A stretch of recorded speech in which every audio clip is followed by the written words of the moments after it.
DPR bantah tolak rancangan undang-undang perampasan aset.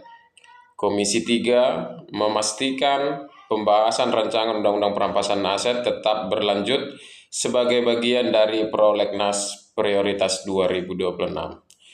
Ya oke guys, ini sangat menarik untuk kita bahas guys, terkait rancangan undang-undang perampasan aset para koruptor itu ya. Kenapa ini sebenarnya sudah lama sekali ya. Bahkan di pemerintahan Pak Jokowi ini itu sudah diusulkan oleh beliau, tetapi hingga saat ini itu juga masih belum juga disahkan ya. Ada apa? Kenapa ya kan?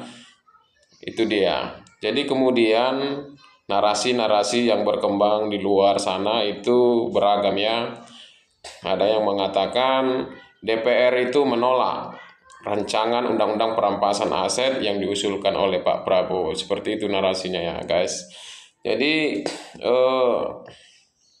kalau kita lihat sekarang ini guys, kita lihat ya, rancangan undang-undang itu perampasan aset itu sebenarnya sudah lama sekali ya. Seperti saya bilang dari awal tadi, itu masa pemerintahan Pak Jokowi juga udah mengusulkan itu. Tetapi jadi pertanyaan bagi kita, kenapa hingga saat ini belum juga disahkan mereka? Kan itu.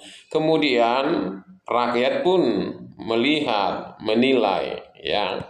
Kenapa itu belum disahkan? Artinya mereka juga mengambil kesimpulan juga. Dan menurut keyakinan saya ya tidak salah juga mereka ya kan. Menurut keyakinan saya. Itu dia. Ada apa? Ya, saya melihat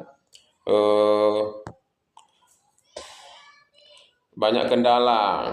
Menurut pihak DPR itu banyak yang harus dipertimbangkan mereka. Ya. Ada yang mengatakan takutnya nanti penyalahgunaan kekuasaan, ya.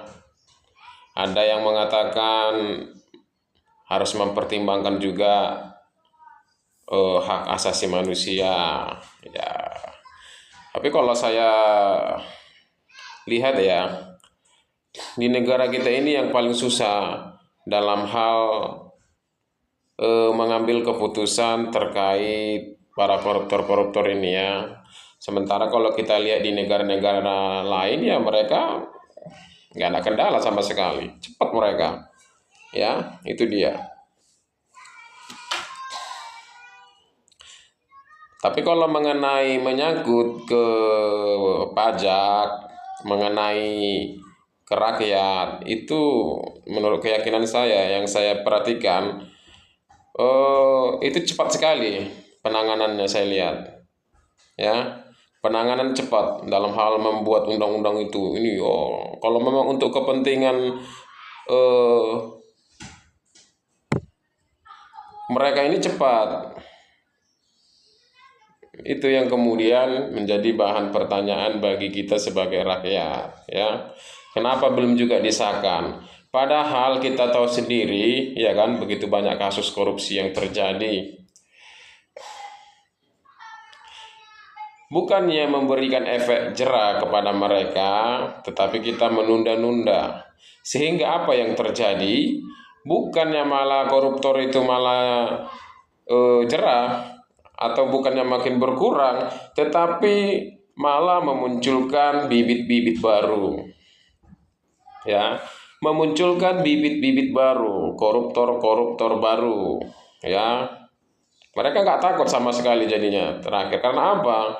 Dari segi hukuman, ya, mereka itu bisa dibilang tergolong ringan sekali. Itu dia yang jadi permasalahannya sampai sekarang ini, ya. Jadi narasi-narasi yang berkembang di luar sana itu ya mau gimana kita bilang ya kan? Kalau sampai hari ini juga itu belum rampung ya, belum rampung, belum disahkan. Jadi publik, rakyat pun jadi kecewa, bahkan tidak percaya Sementara para DPR ini kan wakil rakyat, mewakili suara kita. Harusnya mereka itu lebih mendengar apa yang menjadi suara rakyat, apa yang menjadi kemauan rakyat. Harusnya seperti itu, ya. Jadi untuk membuat efek jerah, bahkan korupsi itu tidak ada lagi, ya solusinya ya memang harus segera mensahkan undang-undang perampasan aset koruptor dan hukuman mati kalau perlu. Kalau bisa semiskin-miskinnya mereka itu dibuat, disita semuanya. Itu pasti efek jerah, nggak akan ada lagi yang korupsi-korupsi seperti itu. Itu dia menurut saya guys, menurut keyakinan saya ya. Gimana menurut teman-teman? Tulis di kolom komentar ya guys.